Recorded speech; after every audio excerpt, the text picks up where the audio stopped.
Dumepensa ang kampo ni Janet Lim Napoles sa batikos na nagsasakit-sakitan lang siya para hindi ibalik sa Fort Santo Domingo. May nusugo si Steve Dailisan. Steve? Kara, kasalukuyan pa rin inaobserbahan ng kondisyon ni Janet Lim Napoles dito naman sa ospital ng Makati matapos makaranas ng pagdurugo nito pang mga nakadaang araw. Hindi pa tukoy yung pinakadahilan nito, Kara, pero sinasabing stress, diabetes at hypertension ang posibleng dahilan nito. Naka-bedrest pang araw ito at binigyan na ng antibiotics ng mga doktor. Kailangan daw kasing masuri kung ano yung sanhi ng bleeding o yung pagdurugo. Ito yung isa sa mga dahilan kung bakit patuloy na idinudulog ng kampo na itinuturong utak ng pork barrel scam sa Makati Regional Trial Court Branch 150 na bawiin muna ang utos na ibalik sa Fort Santo Domingo hanggang bukas Biyernes. Ayon kay Attorney Bruce Rivera, may supervening event na nangyari at katunayan ay nagliligpit na raw sana sila ng mga gamit. Hindi naman daw ginusto ni Napoles na magkasakit. Hindi rin naman daw madaling pekein ang pagdurugo dahil hindi naman daw to sakit ng ulo o simpleng pagkahilo lang. Huwag na rin daw sanang pag-isipan pa na nagdadrama at umaarte lang si Napoles dahil gusto na rin daw nitong gumaling mula sa kanyang iniindang karamdaman. Bukod sa mga personal na doktor ni Napoles, may mga kinatawan din naman daw ang OSMAC na makakapagsasabi sa tunay na kondisyon niya. Nakaabang ngayon ang kampo ni Napoles kung kailangan pang sumailalim muli sa hearing bukas ang motion for recall na inihain nila sa korte. Sakaling pagbigyan ang pangako nila kapag natigil na yung pagdurugo o bleeding ay agad ipagbibigay alam sa korte para kung kinakailangan ay ibalik na sa Fort Santo Domingo. Samantala, sakaling hindi naman daw katigan ni Judge Elmo Alameda ang motion ay wala raw silang magagawa kundi bumalik sa Fort Santo Domingo. Kara.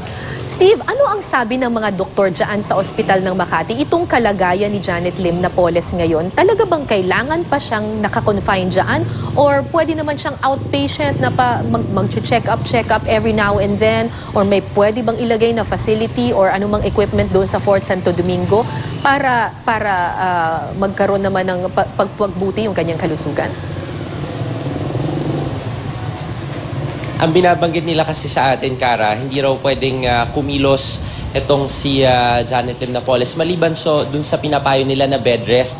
Dahil kapag kumikilos daw ito, yumuyuko, bagamat naghihil na yung kanyang sugat sa labas, ay posibleng yung sugat sa loob dun sa mga portions na tinahay o inoperahan, yun yung naging dahilan ng bleeding. Dagdag pa roon yung kanyang kondisyon daw na meron siyang diabetes at hypertension at stress na posibleng nagiging dahilan nitong kanyang bleeding o pagdurugo. Ngayon, ang kinokontest nitong abogado ni Napoles ay kung sakaling ibabalik nga siya sa Fort Santo Domingo ay hindi raw naman siya kagaya nung nandito sa ospital na pwedeng naasikaso siya ng mga nurse o siya'y naaalagaan na nakakapaligo siya, merong umaalalay sa kanya, hindi kagaya doon.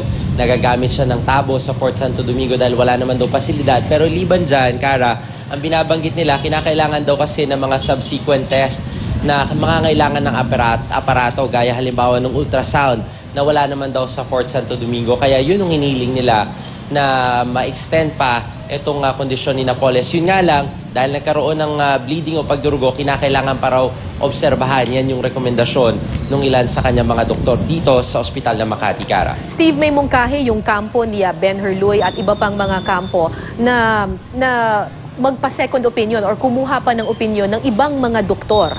Ano ang tugon dito ng abogado ni Janet Lim Napoles?